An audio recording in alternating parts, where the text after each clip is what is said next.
حضرت سلطان محمود غزنوی رحمۃ اللہ علیہ اپنے کچھ سپہ سالاروں کے ساتھ جنگل کے راستے سے بھٹک گئے۔ عصر سے وقت تیزی سے سورج ڈھلنے کی طرف گزر رہا تھا۔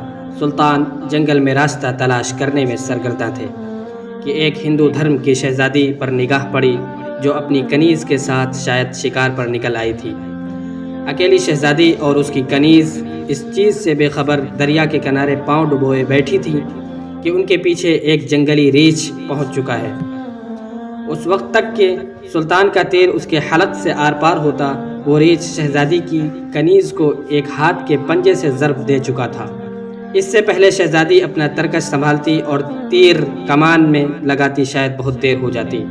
سلطان محمود غزنوی رحمۃ اللہ علیہ نے پے در پہ 3 تیر اس جنگلی درندے پر دے مارے، جس سے وہ ڈھیر ہو گیا۔ شہزادی کو یہ جاننے میں مشکل نہ ہوئی کہ اس مہارت اور بہادری کا مظاہرہ کوئی جنگجو سپہ سالار ہی کر سکتا ہے۔ شہزادی سلطان کی طرف متوجہ ہوئی، اظہار تشکر کے لیے اپنا تعارف کرواتے ہوئے بولی، میرا نام اسمرتی ہے، میں جے پور ریاست کی راجا کی اکلوتی بیٹی ہوں۔ میری جان بچانے کا شکریہ، میں تمہیں اپنے پتا سے کہہ کر فوج میں کوئی اعلیٰ عہدہ دلا دوں گی۔ ویسے تم ہماری فوج کے سپاہی لگتے نہیں ہو، بتاؤ کہاں سے تعلق ہے تمہارا؟ اسمرتی شاید یہ نہیں جانتی تھی کہ اس کے سامنے کوئی معمولی سپاہی نہیں ہے، بلکہ اس وقت کی سب سے طاقتور اسلامی لشکر کے سربراہ اعلیٰ سلطان محمود غزنوی رحمۃ اللہ تعالی علیہ ہیں، جن کے نام سے ہی ہندو راجاؤں کے حلق خشک ہو جاتے ہیں۔ سلطان نے مختصراً اپنی شناخت ظاہر نہ کرتے ہوئے کہا، جی کسی اور فوج کا سپاہی ہوں۔ چلیے محترمہ، میں آپ کو کسی محفوظ مقام پر پہنچا دوں گا، آپ میرے پیچھے چلتی جائیں، اندھیرا بڑھتا جا رہا ہے، راستہ نہ ملا تو شاید اسی جنگل میں رات بسر کرنی پڑے۔ شہزادی اسمرتی جان چکی تھی کہ یہ شخص لالچ اور خوف سے پاک ہے۔ وہ سلطان کی نظروں میں حیا دیکھ کر خود کو محفوظ محسوس کر رہی تھی۔ جنگل کی خاردار جھاڑیوں کی وجہ سے شہزادی کا پیراہن مختلف جگہ سے چھلنی ہو چکا تھا۔ شہزادی تھکاوٹ سے چور ہو چکی تھی۔ سلطان نے شہزادی کو ایک سخت پتھروں اور درختوں کی اوٹ کی طرف اشارہ کرتے ہوئے کہا، شہزادی آپ ادھر آرام کر لیں، رات کی تاریکی بڑھ رہی ہے اور موسم میں بھی تغیر کے آثار ہیں۔ اندھیرے میں مزید سفر گھنے جنگل میں کرنا دشوار ہے، علی صبح نکلے تو شاید میں آپ کو کسی محفوظ مقام پر پہنچا سکوں۔ اسمرتی کے پاس سلطان پر اعتماد کرنے کے علاوہ کوئی دوسرا راستہ نہ تھا۔ سلطان نے محسوس کیا شہزادی اپنے بیش قیمت مگر قدر باریک لباس میں جنگل کی ٹھنڈی رات شاید نہ گزار سکے۔